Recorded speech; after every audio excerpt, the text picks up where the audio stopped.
Pessoal, conforme eu informei no editorial anterior, hoje foi um dia trágico para a oposição em relação à CPMI dos atos do dia 8 de janeiro. E já iniciou com uma derrota grave.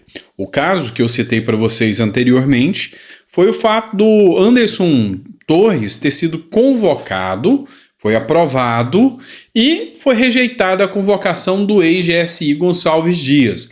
Lembrando a vocês que o Gonçalves Dias é GSI do Lula e ele que foi pego dentro das filmagens lá dentro do dia que estava havendo os ataques, conversando, dialogando, desarmado, assim, numa situação de, no mínimo, omissão ou, conforme disse o próprio editorial da Globo News, de ineficiência. A grande questão é que agora o Tomé Abdu, que é deputado federal, trouxe aqui uma manifestação que eu resolvi trazer para vocês. O ex-ministro Anderson Torres, que estava fora do país quando aconteceram os atos do dia 8 de janeiro e foi preso injustamente, foi convocado para prestar depoimento à CPMI do dia 8 de janeiro. Enquanto o ex-GSI de Lula, que foi visto dando água aos manifestantes, sendo totalmente amistoso, teve a convocação rejeitada. É preciso punir os verdadeiros culpados, mas me parece que a CPMI, em vez de estar trabalhando para ter um resultado imparcial, está trabalhando para que o governo Lula não tenha responsabilidade nenhuma, até porque estava nítido com as imagens reveladas pela imprensa o comportamento suspeito do ex-GSI.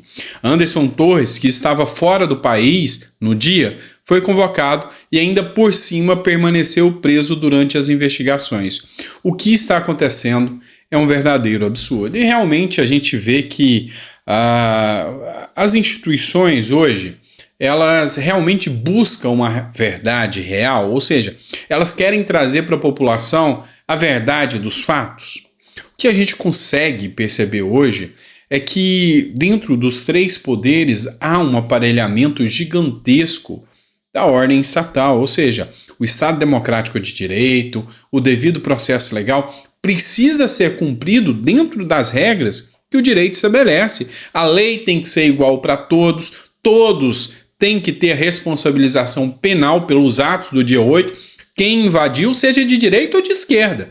Mas tem que acontecer uma investigação responsável e não o que a gente viu, tanto por parte dos órgãos do governo, assim como também pelo judiciário, e agora a gente vem vendo aqui pelo próprio legislativo, que realmente deixou a desejar. Outro editorial que eu trago para vocês é do antagonista.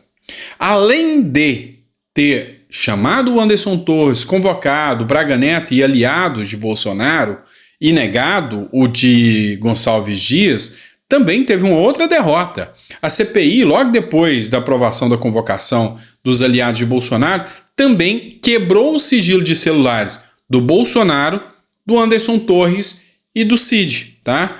E aí, meu amigo, a gente vê que, sabe, a própria CPMI se tornou um objeto de um lado só. A imparcialidade foi deixada de lado e o governo, bem sabia, investiu muito para que pudesse ter uma maioria ali dentro. O jornal Antagonista traz o seguinte: a CPMI do 8 de janeiro aprovou na terça-feira a quebra de sigilo dos aparelhos celulares do ex-presidente Jair Bolsonaro, do ex-ministro da Justiça Anderson Torres e do ex-ajudante de ordem Mauro Cid.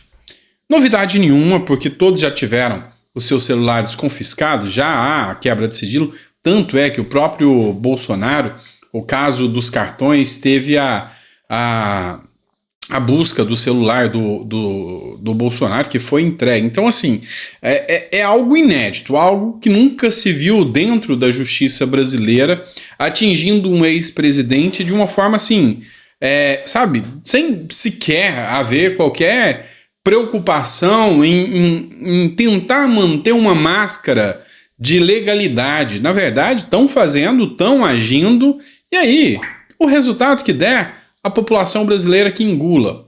Só que a gente sabe que não vai ser bem assim no final das contas. A gente sabe que o povo brasileiro já não é mais bobo, hoje já não acredita em tudo que a mídia impõe, o brasileiro já está ficando mais esperto um pouco.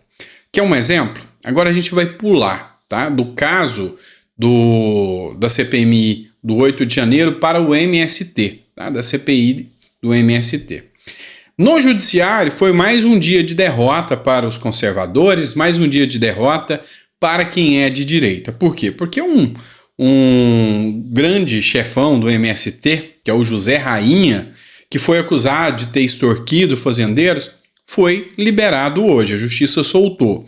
Os desembargadores atenderam o pedido da defesa do preso há pouco mais de 3 meses. Então, eles entenderam que não tinha justificativas, não tinha os requisitos para mantê-lo preso e deram uma liberdade a José Rainha, que é como o próprio editorial aqui do Diário do Poder diz, um ex-chefão do MST.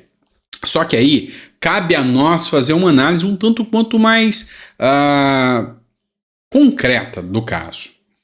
E aí eu vou trazer aqui para vocês uma postagem do Rubinho Nunes, que é vereador em São Paulo, e ele faz críticas e trouxe um trecho do depoimento de uma das pessoas que foram extorquidas pelo próprio José Rainha. O Rubinho Nunes escreveu o seguinte: o amigo do Lula, José Rainha, invadia terras produtivas e cobrava até 2 milhões para ir embora. Essa CPI do MST está escancarando cada vez mais a bandidagem dessa esquerda criminosa. Assiste aqui comigo, ouça o depoimento da fazendeira aqui em relação ao José Rainha. Escute só. Aí ele falou, é melhor você negociar com o Sem Terra, com o Rainha, o Zé Rainha. Aí nisso o Zé Rainha mandou recado, que ele queria 2 milhões e 20 alqueires de terra. Pessoal, é isso mesmo que você ouviu. Esse José Rainha, para poder tirar os 100 terras de dentro da fazenda dela, queria 2 milhões de reais e 20 alqueires de terra. É nada mais, nada menos do que isso. Ou seja, é um absurdo o que a gente vê aqui e, segundo a justiça, ele não tem mais necessidade de permanecer preso, tá? Diferente do que a gente percebe hoje com aquelas pessoas que estavam acampadas de frente ao quartel. Alguns estão presos já por ter invadido lá o prédio dos 3 poderes, devem responder, mas que respondam em liberdade, não num sentido de vingança privada que a justiça vem estabelecendo hoje. Mas tem mais, ouça aqui comigo. Jamais você deu uma chantagem dessa. Que é isso? A propriedade é nossa e eu tenho que pagar uma fortuna dessa. E chega e garante que no dia seguinte eles vão de volta. Oi, hora emboiada. Para sair da sua propriedade. Aí essa pessoa lá de Apucarana me orientou que seria o melhor caminho. Que eu fizesse esse tipo de negociação, pagasse ele, Aí vocês já tiram as suas conclusões. Se uma pessoa dessa é democrática, porque esse pessoal do Sem Terra são conselheiros do Lula. Inclusive, o Lula lançou o seu podcast agora. Você deve estar sabendo que o Lula tentou copiar o Bolsonaro, mas a coisa não deu muito certo. E a gente vai falar sobre isso também. Se não der nesse editorial, fica para o editorial de amanhã cedo. Mas o Lula tentou, foi montar a live de quinta-feira também, né? Sabe a boa e velha live de quinta-feira que o Bolsonaro fazia? Lula foi tentar, mas flopou. O que quer dizer flopou? Não deu nem 6 mil pessoas ao vivo assistindo. Tem canalzinho do YouTube aqui, muito menor, que dá muito mais gente assistindo. Ou seja, é um presidente da República. Será que tem tanto apoio popular assim mesmo? Porque simplesmente, quando a gente via as lives do Bolsonaro, eram milhões de pessoas assistindo, milhares de pessoas assistindo. Enfim, muita coisa que a gente vai ter que falar ainda. Mas, voltando ao assunto do MST, uma matéria do O Antagonista aqui, o relator da CPI do MST, o Ricardo Salles, exibiu na audiência de hoje o vídeo de diligência em uma fazenda invadida em São Paulo. E aí, você vai ver nesse vídeo que eu trago para vocês agora, sabe, uma aberração sem tamanho. Doutrinação pura. Imagens do Che Guevara, do Stalin, sabe, socialismo já, sabe, é um tipo de doutrinação sem tamanho. Assista esse trecho aqui, em que essa diligência foi cumprida por alguns deputados federais, em evidência aqui. Tá aqui a Carolina de Tone aqui, e eu vou exibir para vocês a imagem agora. Como é que a senhora está se sentindo? Quanto tempo que a senhora não voltava aqui na residência de vocês? Desde final de 2021. É? E está emocionada de estar voltando? Que situação. É aqui. E aquelas outras que quer? Era de funcionário. Arrancaram. Levantou as lajes, tudo, arrancaram por cima daqui.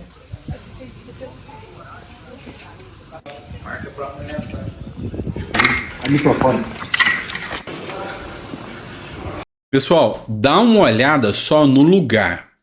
FNL é o grupo que invadiu as terras aqui, ligado ao Movimento Sem Terra, mas dá uma olhada só nas imagens e o ambiente. É um ambiente, assim, aterrorizante, uma coisa grotesca que a gente vê aqui de ideologia, de alienação total. O que a gente consegue perceber é alienação total. Dê uma olhada aqui.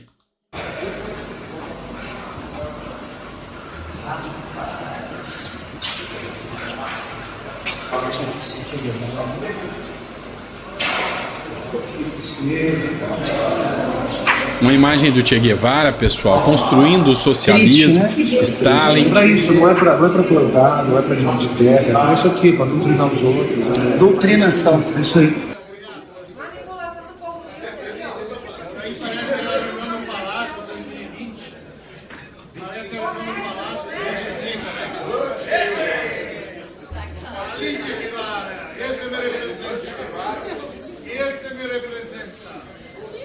Diga não aos fascistas!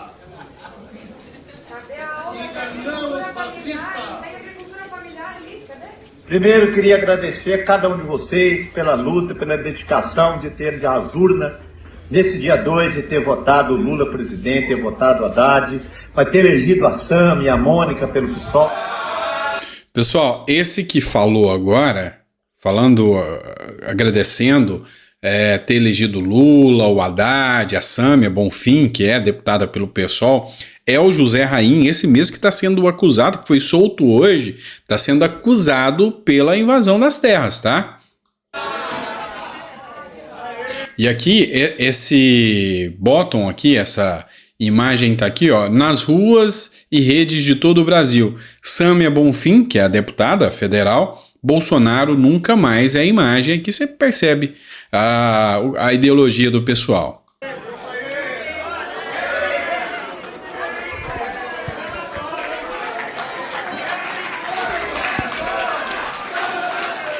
Pois é, pessoal, o que eu percebo? Cabe agora a CPI do MST fazer uma análise mais robusta de quem se beneficia com esse tipo de crime, ação criminosa. Se você observar a ação do judiciário brasileiro, mandou prender todo mundo. Manifestou na frente do quartel, tá ligado ao 8 de janeiro, prende. Fez uma postagem nas redes sociais, prende. E quanto a esses crimes escancarados, vai prender? Porque se você observar bem, o presidente da República, na fala que ele teve, ele disse o seguinte: não precisa mais invadir terra, é o fim da propriedade privada, sabe por quê? Porque o presidente falou o seguinte: olha, é só mandar o INCRA analisar o que é terra produtiva ou não. Aquilo que não for terra produtiva, o Estado mesmo vai tomar conta. Peraí, nós chegamos a um nível do socialismo como esse? Então, a gente tem que, abrir os olhos um pouco mais para o que está acontecendo. E agora eu vou trazer mais um editorial que vale a pena a gente analisar aqui, tá? Esse editorial do O Antagonista, sinceramente, foi certeiro, foi na mosca. Porque vocês precisam entender um pouco mais desse caso da Daniela do Vaguinho. O título é: Qual o segredo da Daniela do Vaguinho? Quando Daniela do Vaguinho foi chamada hoje ao Palácio do Planalto para uma conversa com o presidente Lula, 9 em cada 10 parlamentares já dava como certa a exoneração da ministra do Turismo. O roteiro estava traçado, Daniela seria demitida e Lula teria a promessa de que finalmente boa parte do União Brasil desembarcaria de Malicuia para a base governista. Olha essa outra matéria que eu vou trazer para vocês aqui, que é do Terra Brasil Notícias. Partido União Brasil pressiona Lula por cabeça da ministra, que é a Daniela do Vaguinho, e ameaça levar 50 deputados para a oposição. Deixa eu explicar essa situação para vocês.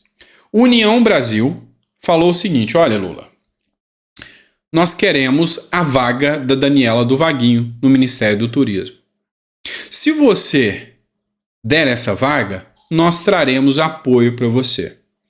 Se você não der essa vaga, 50 deputados do União Brasil vão fazer oposição ferrenha ao governo.